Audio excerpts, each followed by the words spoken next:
Good morning friends. JMS study classes में आपका स्वागत है। आज हम कवर करेंगे वैदिक सभ्यता के टॉप 50 ऐसे प्रश्न जो आपकी परीक्षाओं के लिए गेम चेंजर साबित होंगे। हमारी जड़ें जितनी गहरी होगी हमारा ज्ञान उतना ही विशाल होगा। जिस सभ्यता ने दुनिया को वेदों का ज्ञान दिया, आज उसे गहराई से जानने की बारी हमारी है। तो चलिए शुरू करते हैं आज का सफ़र। प्रश्न संख्या 1। ऋग्वेद के किन मंडलों को वंश मंडल या ऋषि मंडल के नाम से जाना जाता है? तो वंश मंडल या ऋषि मंडल के नाम से जाना जाता है दूसरे से सातवें मंडल। दूसरे से सातवें मंडल, ये जो ऋग्वेद के दूसरे से सातवें मंडल है, ये सबसे प्राचीन है। प्रत्येक मंडल की जो रचना हुई है, दूसरा से सातवां जो भी मंडल है, ये सारे मंडल की रचना किसी विशेष ऋषि परिवार के द्वारा की गई है, जैसे कि विश्वामित्र ऋषि, वामदेव ऋषि, अत्रि ऋषि, भारद्वाज ऋषि और वशिष्ठ ऋषि द्वारा की गई है। इसलिए इसे वंश मंडल या ऋषि मंडल कहा जाता है। जबकि पहला और 10वां मंडल जो है, ये सबसे नवीन मंडल है, अर्थात इसे आधुनिक मंडल कहा आधुनिक मंडल। ये पहला और 10वां मंडल जो है वो सबसे अंत में जोड़ा गया था, इसलिए इसे आधुनिक मंडल कहा जाता है। जबकि दूसरे से सातवें मंडल को सबसे प्राचीनतम माना जाता है, सबसे प्राचीन मंडल। प्रश्न संख्या 2। ऋग्वैदिक काल में निवि, व्यास और अधिवास क्या थे? तो ये निवि, व्यास और अधिवास जो थे, ये थे विभिन्न प्रकार के वस्त्र। आर्यों के द्वारा जो पहने जाते थे वो विभिन्न प्रकार के वस्त्र थे। जिसे निवि जो हो गया, वो कमर के नीचे पहने जाने वाले वस्त्र थे। कमर के नीचे जो पहना जाता था उसको निवि कहा जाता था। वही कमर के जो ऊपर पहने जाते थे उसको वास कहा जाता था, ऊपर पहने जाने वाले को। और ऊपर से जो है एक शाल की तरह ओढ़ा जाता था, तो ऊपर से जो ओढ़ा जाता था चादर, उसे कहा जाता था अधिवास। जो चादर की तरह ओढ़ा जाता था वो अधिवास हो गया।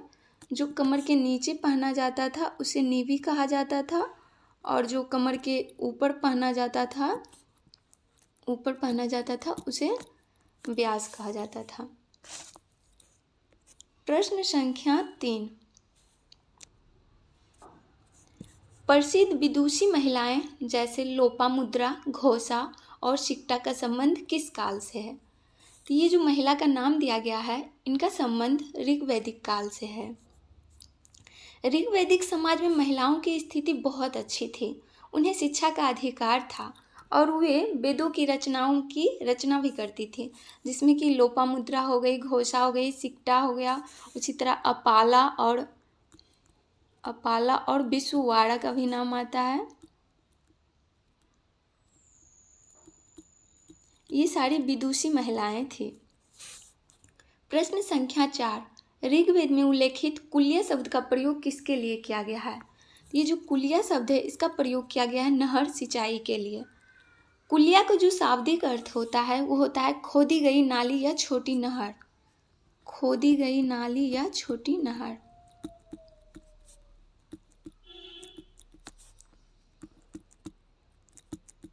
खोदी गई नाली या छोटी नहर। हालांकि ऋग्वेदिक आर्य जो थे वो मुख्य रूप से वर्षा पर निर्भर थे, लेकिन वे कृत्रिम सिंचाई से भी परिचित थे। तो कुलिया का अर्थ क्या हो गया? नहर या सिंचाई के लिए यूज किया जाता था। इसका शाब्दिक अर्थ होता है खोदी गई नाली या छोटी नहर, जिससे खेतों तक पानी पहुंचाया जाता था। प्रश्न संख्या 5। बगोच कुई अभिलेख 1400 BC में किन वैदिक देवताओं का उल्लेख मिलता है? ये जो बगुज कोई अभिलेख है, इसमें इंद्र, वरुण, मित्र, नासत्य की चर्चा की गई है। यह अभिलेख जो है एशिया माइनर तुर्की में मिला है 1400 BC में। एशिया माइनर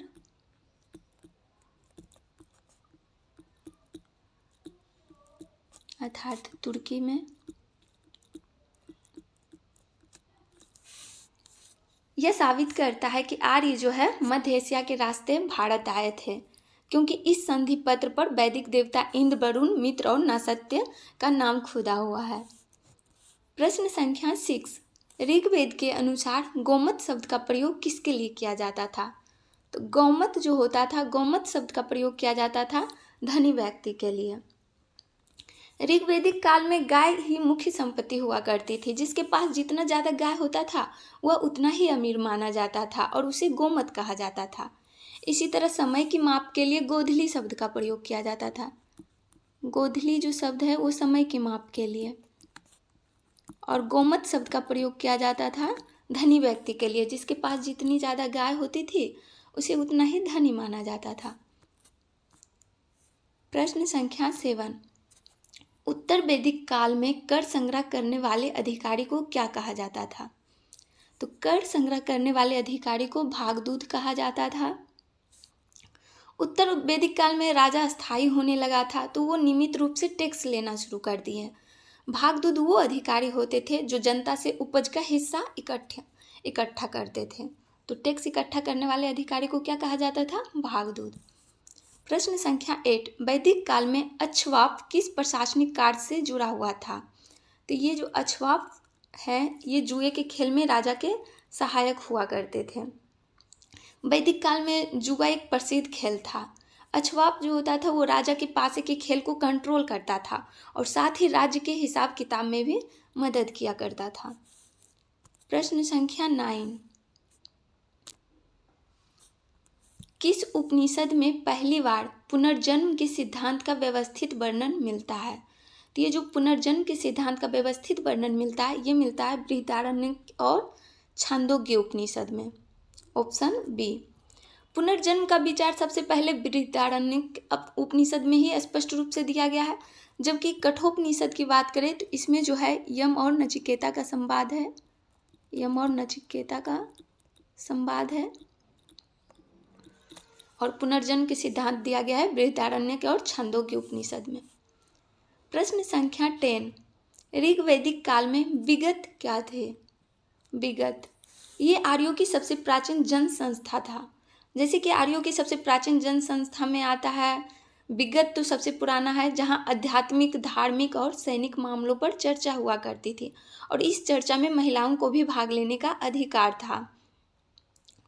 वही इसमें सभा समिति भी है, संस्था है, संस्था का नाम है सभा भी है, समिति भी है, विगत भी है, लेकिन विगत सबसे प्राचीन संस्था थी।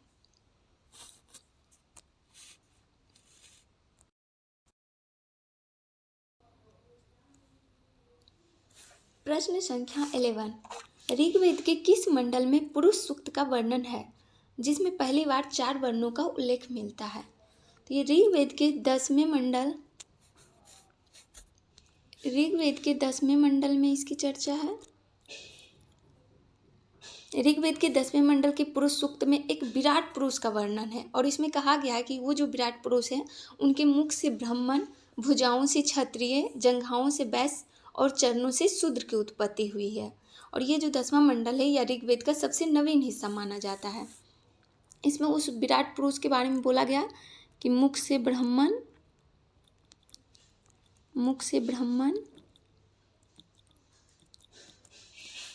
भुजाओं से क्षत्रिय,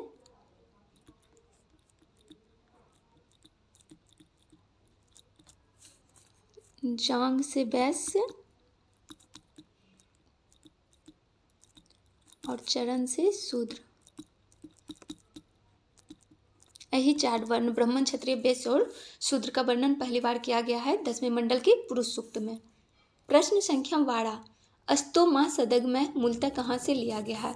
अस्तो माँ सदगमय का जो हिंदी अर्थ होता है वो होता है हमें असत्य से सत्य की ओर ले चलो। ये कहाँ से लिया गया है? तो ये उपनिषद से लिया गया है, बृहदारण्यक उपनिषद से। यह जो प्रसिद्ध मंत्र है ये बृहदारण्यक उपनिषद से लिया गया है। उपनिषद का जो मुख्य विषय होता है वो दर्शन, फिलॉसफी होता है। वैदिक काल के अंत में ऋषियों ने आत्मा और परमात्मा के रहस्यों को समझने के लिए उपनिषद की रचना की थी। प्रश्न संख्या 13, ऋग्वेद में अघन्या वध न करने योग्य शब्द का प्रयोग किस पशु के लिए किया गया है? तो ये जो अघन्या शब्द का प्रयोग किया गया है वो गाय के लिए किया गया है। अर्थात न मारा जाने योग्य पशु, इसका शाब्दिक अर्थ होता है अघन्या का शाब्दिक अर्थ होता है न मारे जाने योग्य पशु।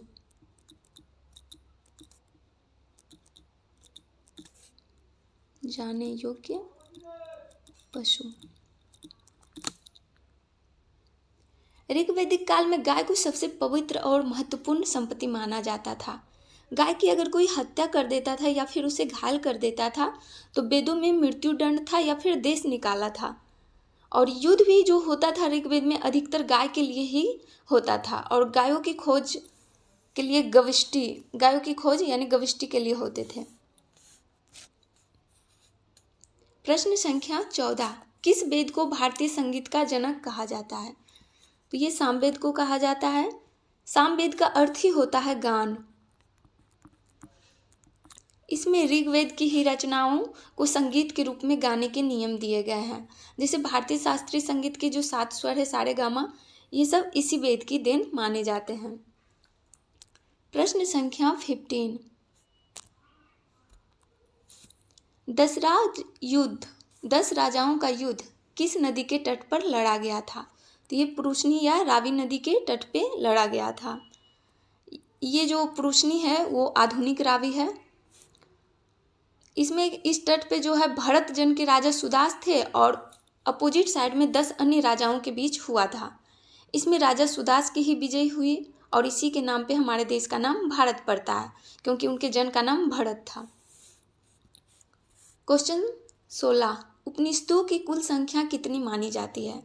ऐसे तो उपनिषदों की कुल टोटल संख्या 108 है, परंतु मुख्य उपनिषद 12 या 13 ही माने जाते हैं। और ये जो वैदिक साहित्य है, वैदिक साहित्य में मूल रूप से 4 आते हैं, जैसे वेद, ब्राह्मण, आरण्यक और उपनिषद। तो ये वैदिक साहित्य में जो सबसे लास्ट में है वो उपनिषद है, अंतिम भाग है वैदिक साहित्य के, इसलिए इसे वेदांत भी कहा जाता है। उपनिषद को वेदांत भी कहा जाता है। और उपनिषदों की कुल संख्या 108 है। प्रश्न संख्या 17, ऋग्वेद में सोम देवता का वर्णन किस मंडल में है? तो ऋग्वेद में जो सोम देवता का वर्णन है वो 9वें मंडल में। 9वीं मंडल जो है पूरी तरह से सोम को ही समर्पित है। सोम एक वनस्पति थी जिसका कि रस यज्ञ के दौरान पिया जाता था। इसे देवताओं का पेय भी माना जाता है। ये देवताओं के लिए प्रिय पेय था। 18, यजुर्वेद में यजु शब्द का क्या अर्थ है? यजुर्वेद में यजु का अर्थ होता है यज्ञ। यजु का अर्थ होता है यज्ञ। यह एकमात्र ऐसा वेद था जो गद्य और पद दोनों में लिखा गया था। गद्य और पद दोनों में। इसमें यज्ञ संपन्न करने की विधि और मंत्र का वर्णन है। तो यजु शब्द का प्रयोग हुआ था यज्ञ के लिए।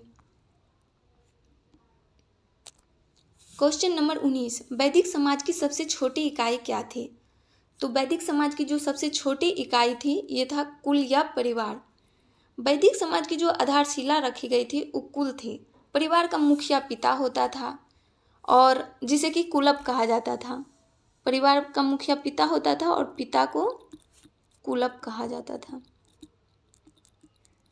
और कई परिवार से मिलके ग्राम बनता था और ग्रामों से मिलके 20 बनता था। कई परिवार जब मिल गया, जैसे 1 नंबर में सबसे छोटा इकाई कुल या परिवार, कई परिवार मिला तो ग्राम बना और कई ग्राम मिलता था तो 20 बनता था। प्रश्न संख्या 20, गोत्र प्रथा की स्थापना किस काल में हुई थी? तो ये गोत्र प्रथा की जो स्थापना हुई थी वो उत्तर वैदिक काल में हुई थी, 1000 से 600 BC तक इसका काल माना जाता है उत्तर वैदिक काल का। और ऋग्वैदिक काल का 1500 से 1000 BC। उत्तर वैदिक काल 1000 से जो 600 BC था, इसी में गोत्र संस्था का जन्म होता है। गोत्र का मूल अर्थ होता है कि वह स्थान जहाँ पूरे कुल का गोधन यानी गाय रखा जाता था। बाद में यह एक ही पूर्वज की संतान होने का प्रतीक बन गया।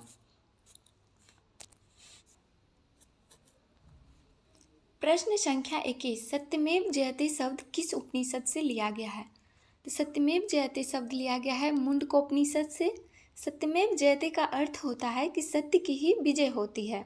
ये भारत का राष्ट्रीय आदर्श वाक्य है और ये मुंडकोपनिषद से लिया गया है। यह वाक्य जो है सत्यमेव जयते भारत के राज्य चिन्ह जो कि सारनाथ स्थित अशोक के सिंह स्तंभ है, जिसे 26 जनवरी 1950 को अपनाया गया था, उसमें 4 शेर दिखाई पड़ता है जो एक दूसरे की ओर पीठ किए हुए है, और इसी के नीचे सत्यमेव जयते शब्द लिखा गया है देवनागरी लिपि में। मुंडकोपनिषद से लिया गया है। इसका अर्थ होता है सत्य की ही विजय होती है।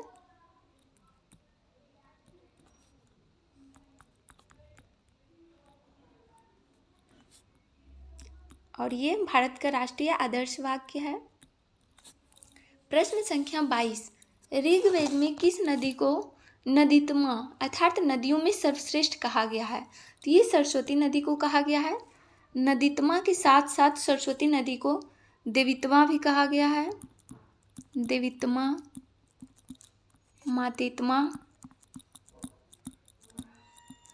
सरस्वती नदी को ऋग्वेद में सर्वश्रेष्ठ माना गया है, परंतु सर्वाधिक बार जिक्र सिंधु नदी की गई है। सिंधु नदी की टोटल 30 बार, वही सरस्वती की बात करें तो 10 बार, और गंगा यमुना की ऋग्वेद में 1 बार चर्चा हुई है। तो सर्वाधिक बार पूछे तो सिंधु और सर्वश्रेष्ठ पूछे तो सरस्वती। प्रश्न संख्या 23, कृष्ण यजुर्वेद और शुक्ल यजुर्वेद किस वेद की 2 शाखाएं हैं? तो ये यजुर्वेद की 2 शाखाएं हैं, कृष्ण यजुर्वेद और शुक्ल यजुर्वेद। यजुर्वेद जो है वो कर्मकांड प्रधान वेद है, और इसका ये दोनों शाखा है, जिसमें कि कृष्ण यजुर्वेद में जो है गद और पद दोनों की चर्चा है, गद और पद दोनों की, जबकि शुक्ल यजुर्वेद में सिर्फ और सिर्फ केवल पद की।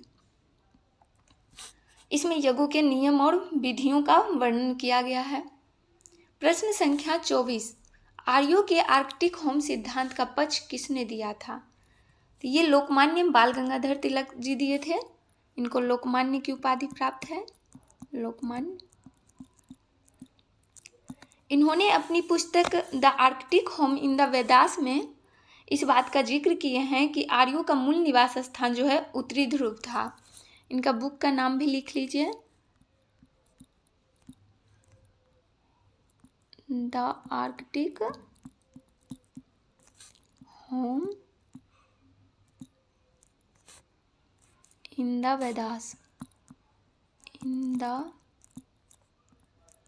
वेदास। प्रश्न संख्या 25, हिंदू धर्म में संस्कारों की कुल संख्या कितनी मानी जाती है? तो हिंदू धर्म में जो टोटल संस्कार है वो 16 संस्कार है।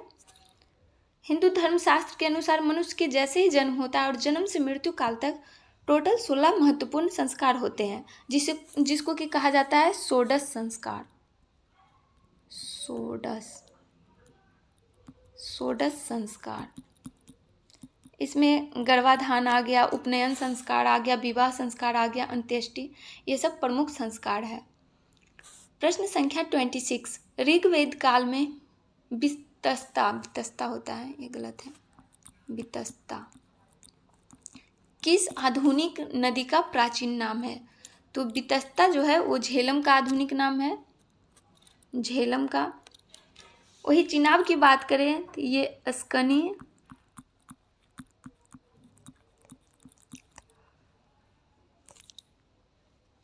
रावी को पुरुषनी,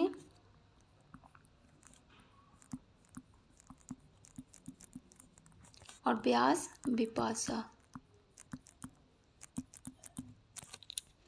प्राचीन काल में नदी का अलग अलग नाम था, जिसमें झेलम को वितस्ता, चिनाब को अस्कनी, रावी को पुरुषनी, और इसी तरह सतलज को सतुद्री।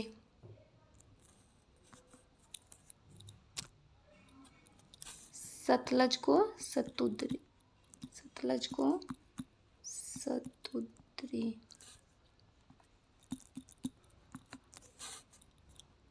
प्रश्न संख्या 27, अध्यात्म ज्ञान के विषय में नचिकेता और यम का संवाद किस उपनिषद में मिलता है? तो ये कठोपनिषद में मिलता है। कठोपनिषद में बालक नचिकेता और मृत्यु के देवता यमराज के बीच बहुत ही सुंदर दार्शनिक संवाद है। इसमें आत्मा की अमरता और ब्रह्म ज्ञान के बारे में बताया गया है। क्वेश्चन नंबर 28, सांख्य दर्शन के प्रतिपादक कौन थे? सांख्य दर्शन के प्रतिपादक महर्षि कपिल को माना जाता है। यह भारतीय दर्शन के 6 प्रकारों में से सबसे प्राचीन है।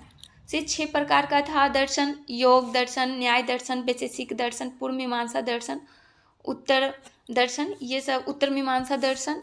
ये 6 में सबसे पुराना जो दर्शन था वो सांख्य दर्शन, और सांख्य दर्शन के प्रतिपादक हैं महर्षि कपिल। वही महर्षि गौतम की बात करें तो ये न्याय दर्शन के, महर्षि कणाद की बात करें तो वैशेषिक दर्शन के प्रतिपादक हैं, और महर्षि जैमिनी की बात करें तो ये पूर्व मीमांसा दर्शन के हैं।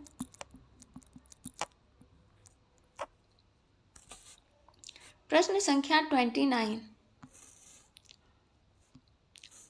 उपनिषद पुस्तकें मुख्य रूप से किस विषय पर आधारित है? तो उपनिषद जो है वो भारतीय दर्शन पर आधारित है। उपनिषदों को वेदांत भी कहा जाता है, पहले भी आया था, क्योंकि यह वेदों का अंतिम भाग है। वैदिक साहित्य में वेद, ब्राह्मण, आरण्यक, उपनिषद आता है, सबसे लास्ट में उपनिषद आता है, यानी वैदिक साहित्य का अंतिम भाग है, इसलिए इसे वेदांत भी कहा जाता है। इसका जो मुख्य विषय होता है भारतीय दर्शन का वो होता है चिंतन, आत्मा और परमात्मा का संबंध। प्रश्न संख्या 30। रेखा गणित और माप से संबंधित शुल्ब सूत्र किस वेदांग का हिस्सा है? तो ये कल्प का हिस्सा है। शुल्ब सूत्र जो है वो कल्प वेदांग के अंतर्गत आते हैं। इसमें यज्ञ की वेदियों को मापने और बनाने के नियम दिए गए हैं, जिन्हें भारतीय गणित, विशेषकर रेखा गणित का प्राचीनतम स्रोत माना जाता है। क्वेश्चन नंबर 30 का आंसर हो गया कल्प।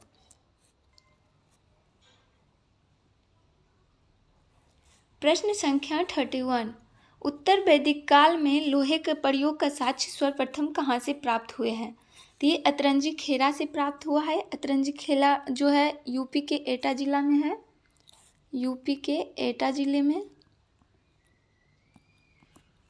लगभग 1000 BC में लोहे का साक्ष्य मिला है।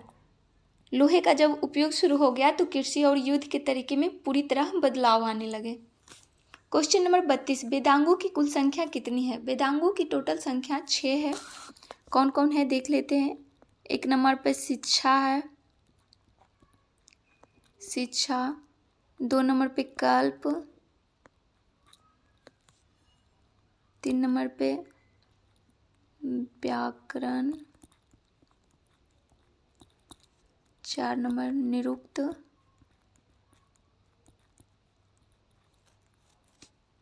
5 नंबर छंद और 6 नंबर ज्योतिष। ये शिक्षा, कल्प, व्याकरण, निरुक्त, छंद और ज्योतिष, ये 6 को वेदांग कहा जाता है। 1 नंबर पे शिक्षा, 2 कल्प, 3 व्याकरण, 4 निरुक्त और 5 छंद और 6 ज्योतिष। प्रश्न संख्या 33। वैदिक काल में गविष्टि शब्द का क्या अर्थ है? तो गविष्टि शब्द का अर्थ होता है गायों की खोज या युद्ध। पहले भी देखे थे कि गविष्टि का अर्थ होता है गायों की खोज या युद्ध होता है। ऋग्वैदिक काल में गाय सबसे महत्वपूर्ण संपत्ति थी, तो गायों के लिए जो होने वाला युद्ध था उसको गविष्टि कहा जाता था। गविष्टि का अर्थ होता है गायों की खोज। प्रश्न संख्या 34। ऋग्वेद में गंगा नदी का उल्लेख कितनी बार हुआ है? तो ऋग्वेद में गंगा नदी का उल्लेख जो है केवल 1 बार हुआ है। वही सर्वाधिक बार जो हुआ है वो हुआ है सिंधु नदी की चर्चा सर्वाधिक बार। सिंधु नदी की चर्चा टोटल 30 बार हुआ है। सरस्वती की बात करें तो ये 10 बार। सबसे सर्वश्रेष्ठ सरस्वती नदी को माना जाता था और सर्वाधिक बार जिक्र सिंधु नदी का किया गया है। वही गंगा नदी का उल्लेख केवल 1 बार किया गया है। प्रश्न संख्या 35।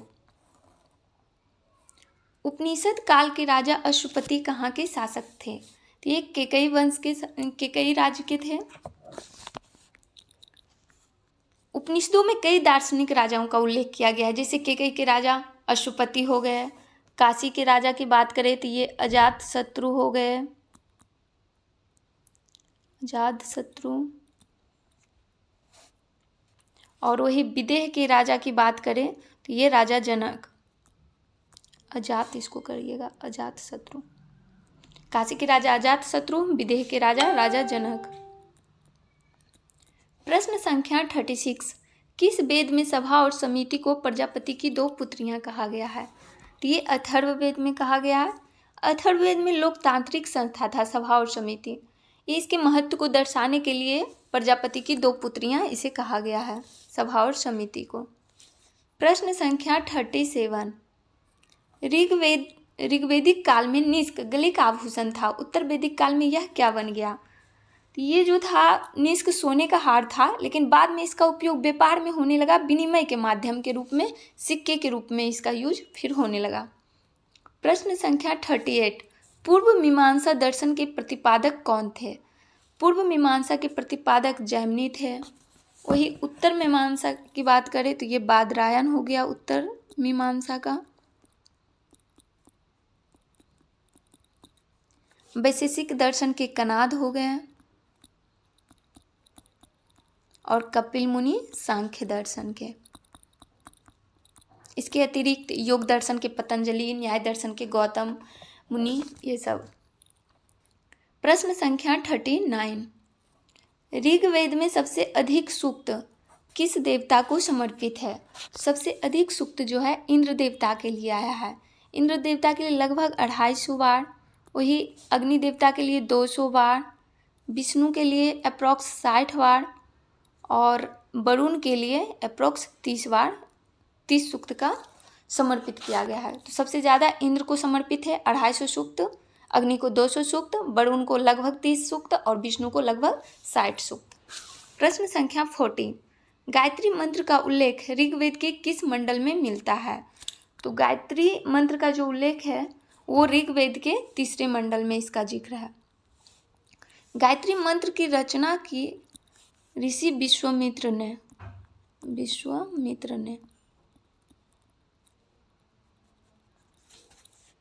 प्रश्न संख्या 41, वैदिक काल में पानी किसे कहा जाता था?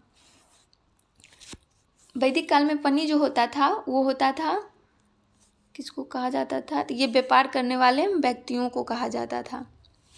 ये पनी क्या करते थे? पनी उन लोगों को कहा जाता था जो पशुओं की चोरी करते थे और उसको फिर दूर दूर ले जा करके बेच देते थे। आर्यों के साथ अक्सर इनका लड़ाई होते रहता था। ये व्यापार करने वाले व्यक्तियों को पनी कहा जाता था। प्रश्न संख्या 42, संस्कारों की कुल संख्या कितनी मानी जाती है? टोटल संस्कार कितने हैं? 16 संस्कार हैं। पहले भी ये क्वेश्चन आया था। जन्म से लेकर मृत्यु तक जो भी होता है संस्कार उसको वो 16 है और इसको षोडश संस्कार भी कहा जाता है। षोडश संस्कार। ऋग्वेद में पुरंदर शब्द का प्रयोग किसके लिए हुआ है? तो ऋग्वेद में पुरंदर शब्द का जो प्रयोग हुआ है वो हुआ है इंद्र के लिए। पुरंदर का अर्थ होता है किलों को तोड़ने वाला। किलों को तोड़ने वाला। इंद्र को युद्ध का देवता माना जाता था, इसलिए उन्हें यह नाम दिया गया था पुरंदर। प्रश्न संख्या 44, न्याय दर्शन को प्रचारित किसने किया था? न्याय दर्शन को प्रचारित किसने किया था? न्याय दर्शन को प्रचारित किया था गौतम ने। कपिल की बात करें तो ये सांख्य दर्शन, पूर्व मीमांसा जैमिनी।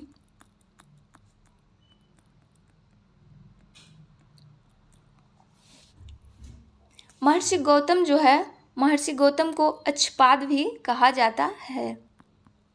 अक्षपाद। उन्होंने तर्क के आधार पर सत्य को जानने के लिए न्याय दर्शन दिया। प्रश्न संख्या 45, ऋग्वेद का वह कौन सा मंडल है जो पूर्णतः सोम को समर्पित है? तो ये 9वां मंडल है। 9वें मंडल के सभी 114 सूक्त जो है, टोटल 114 सूक्त सभी सोम यानी वनस्पति के देवता को समर्पित है। सोम को वनस्पति का देवता कहा जाता है। वनस्पति का देवता। और टोटल 114 सूक्त है 9वें मंडल में और सभी के सभी सोम देवता को समर्पित है। प्रश्न संख्या 46, आयुर्वेद अर्थात जीवन का विज्ञान का उल्लेख सर्वप्रथम किस वेद में मिलता है? ये मिलता है अथर्ववेद में। अथर्ववेद में चिकित्सा, जड़ी बूटी हो गया और बीमारियों के उपचार के लिए विस्तृत वर्णन है इसमें, बीमारियों के उपचार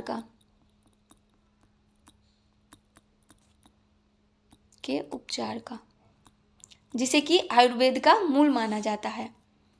प्रश्न संख्या 47, अवेस्ता और ऋग्वेद में समानता है। अवेस्ता किस क्षेत्र का ग्रंथ है? अवेस्ता जो है वो ईरान का ग्रंथ है। जेंद अवेस्ता जो था ना, जेंद अवेस्ता ये प्राचीन ईरानी ग्रंथ है, सबसे पुराना। इसमें और ऋग्वेद में भाषा और देवताओं के नाम में बहुत कुछ समानता है। प्रश्न संख्या 49, 47 के बाद 48। ऋग्वैदिक काल में जनता मुख्य रूप से किसमें विश्वास करती थी? तो ऋग्वेद में जो जनता थी वो बलि और कर्मकांड में बिलीव करती थी। ऋग्वैदिक धर्म जो था काफ़ी सरल था, लेकिन इसमें देवताओं को जो खुश करने के लिए यज्ञ किया जाता था, बलि दिया जाता था, साथ ही स्तुति किया जाता था। तो ये जो बलि और कर्मकांड है, ये ऋग्वैदिक काल में जनता मुख्य रूप से इसमें बिलीव करती थी। प्रश्न संख्या 49, गोत्र शब्द का सर्वप्रथम उल्लेख कहाँ मिलता है? तो गोत्र शब्द का जो अर्थ होता है वो होता है गोधन रखने का स्थान। इसका शाब्दिक अर्थ होता है गोधन रखने का स्थान। हालांकि संस्था के रूप में गोत्र उत्तर वैदिक काल में स्थापित हुआ, लेकिन शब्द जो है ऋग्वेद में ही आ गया था। संस्था के रूप में उत्तर वैदिक काल में आया, लेकिन जो ये शब्द है ये ऋग्वेद में ही आ गया था। प्रश्न संख्या 50, ऋग्वेद में अच शब्द का प्रयोग किसके लिए किया गया है? तो ऋग्वेद में जो अच शब्द का प्रयोग किया गया है वो जुए के पासे के लिए किया गया है। ये जो अच है उस सूक्त में जुए के खेल के दुष्प्रभावों के बारे में बताया गया है। यहाँ अच का जो अर्थ होता है वो होते हैं जुए में इस्तेमाल होने वाले पासा। तो जुए के पासे के लिए इसका प्रयोग किया गया है। और आज आप लोग के लिए एक विशेष प्रश्न है, वेदों की ओर लौटो का नारा किसने दिया था? ये उत्तर आपको कमेंट सेक्शन में देना है। जो भी इसका सही उत्तर देगा उसको हम अगले वीडियो में उनका नाम शामिल करेंगे। Thank you.